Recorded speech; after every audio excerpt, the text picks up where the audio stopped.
Hi there, welcome to Creative Ace. Today, we're going to talk about some of the outcomes of the components from the ceramics sessions that we did as part of our programming for Creative Ace.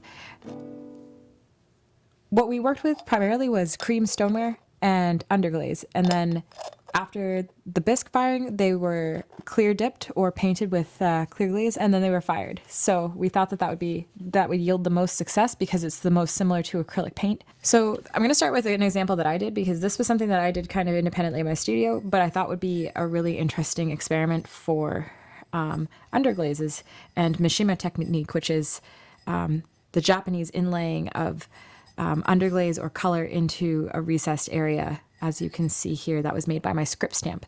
So I ordered the stamp online. I slab rolled this out, as you can see from the joined edge here. So I had a flat kind of disc cut, and then I rolled it around and joined it on this seam. So it's called slab rolling or hand building. And then we got our underglazes from PSH because there's a place down south that ships up here, which is really nice. And the colors seemed really, really interesting. So I kind of stuck with teal green, like a chartreuse green, and then this like deep purple on the inside of the mug. Or this is kind of something I thought that would be cool for like pencils or something. But yeah, and then in the bottom I have a stamp that was 3D printed by a colleague of mine, 3dmind.ca. I'll link his Instagram in the description below if you guys want to check out more of his content. But 3D printing and stamp making was really interesting, and with the Mishima Technique of inlaying, I think it turned out pretty snazzy. It's probably the best piece of ceramics. It's probably the best piece of ceramic work that I've ever made, so I'm like really happy with how it turned out. And then I didn't wax the bottom, but then we figured out partway through that it would probably be wise to start waxing the bottom, so that way we're not getting anything like kiln wash or anything sticking to our underglaze if it was too thick. So, yeah, the other thing that we kind of experimented with in this program is silkscreen, and so this is an example that I tested underglaze transfers. So I designed this in like digitally, and then we had artists in our program do their own designs. We had them do black and white line drawings because we thought it would be cool to have like the hand-drawn element to silkscreen. So these are typewriters that I transferred, and like the transfer didn't work perfectly. Like it definitely looks distressed, but it doesn't seem to bother. Like I've shown this on social media a couple times, and nobody really seems to mind that it's like not quite perfect. But yeah, it kind of adds to the painterly effect, and like you can see there's areas that the underglaze is a little bit thinner, and where it is thinner, like over here, it's more see-through, it's more transparent. And also purple and green, when you mix them together, kind of make a muddy brown color. So keeping the greens and the purples separated was a lesson for me a little bit here. But yeah, I think that in terms of success, like this is as successful as it could have been on its first go here. And then we had a couple of I wanted to talk about a couple of examples because we had some anomalies in the glazes. This one turned out really nice. Somebody was ambitious and did a bear, which I thought was really cool. They made the stand and everything, and we kind of hollowed out the legs because we didn't want it to be too thick. So we thought that was like a good solution for getting some of the clay out while still maintaining the structural integrity of the bear. You know, and we have, if you look up really close, it's got like a little snoot and like some little paws. Yeah, he's pretty happy. He's pretty cute. Yeah. And then the underglaze worked pretty well like paint, mostly using mechanical pencils for detailing, so really impressed with the quality of work that's come out of this. So this is a mug that has a transfer on it, which I'll show this transfer on another mug because it turned out quite beautifully. But the inside of turned, like the yellow underglaze specifically, it seemed to have it in a couple different places, turned kind of like gritty and bubbly, and I'm not sure why that is. Like I'm not sure if it was because of, you know, that it went on too thick or what. This one has a transfer piece and is kind of gritty, bubbly, and it's like, and the glaze was too thin, I felt. So like when I dipped it the first time, I was wondering like, should I do a second coat of this? And I didn't in the moment, but I should have gone with my gut and done the double dip anyways. So I think I'm probably going to go back and reglaze. The other thing that's happened is that like this underglaze that we've painted the bottom is like stuck to the shelf, and underglaze is not normally supposed to stick. And I don't know if it's just because we put our coat on too thick, or if the kiln wash is just like old gold, or if there's like too much silica, or I didn't mix it well enough. Like I'm wondering like if I didn't mix it well enough for like the yellow, because that just happened in a couple places. But it's hard to tell, like, and I don't really know, so I've asked a couple people, and I'm kind of pending results there. Yeah, but the transfers worked pretty well, even though they weren't perfect. That's an example of a transfer, and I'm going to show. I actually want to show two different butterfly transfers that both were like pretty successful.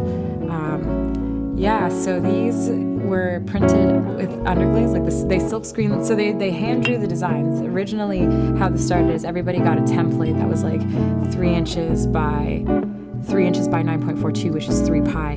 Because if you look at this, if I figured if it was a 3-inch mug, 3 inches across, that we could wrap around the circumference of the mug. And most of the mugs actually like fit pretty well. But yeah, so this was a drawing that was done in Sharpie. Actually, I think both of these were done in Sharpie.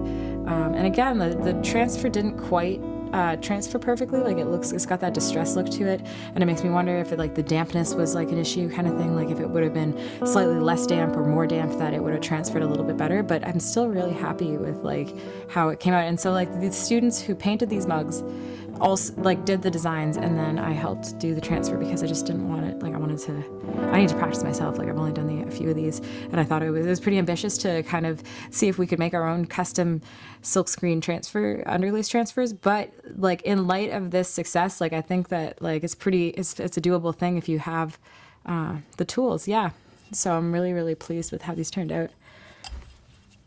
We had one student who really went to town splattering, and the texture that came out of it is like pretty wonderful. The outside of this piece turned out a lot glossier, a lot more glazed than the inside, again, for some reason, like the inside has. And I'm not sure if it's just because the underglaze was built up more or like what, but I'm probably going to put this one through for a second firing as well. Yeah, just because this texture is fantastic, and like it's nice and glazed. It's thickly glazed in a lot of places, but yeah, I think that a lot of them could use another coat on the inside. So that will be pending. Here's a student who did like a slab roll, like a miniature slab roll. This was very thin. It was like very, very meticulously, constructed and very thin slab where it was joined. Did a really good job of kind of smoothing it out. And this person did a lot of little tiny dots, and I really enjoyed how it turned out. The inside is also just as interesting. It reminds me of like the Purple People Eater or like a kid's book or something. And there's something that with polka dots that it reminds me of that I don't know exactly, but I really liked all the patterns on the outside, all that dot. It's quite textured, and I think that this one is another one that could maybe benefit from another coating of like a clear dip. The last one I'm going to talk about is this beautifully carved bowl. So this student spent a lot of time going over, I think they were using a mechanical pencil, but they spent a lot of time doing all this detailing, kind of coming out from this point of symmetry in the middle, this radial point, with these beautiful like helixes and dot patterns. Like there was some carved lines, like straight carved lines, but a lot of it was like dot patterns and and these helixes. And so when this person wasn't available to do their glazing, so I asked them what color they wanted, and they said blue. So what I ended up doing was kind of using the two-tone blues and trying the Mishima with the dark on the inside, and then like kind of sponging the teal over top. And this is kind of the result that it yielded.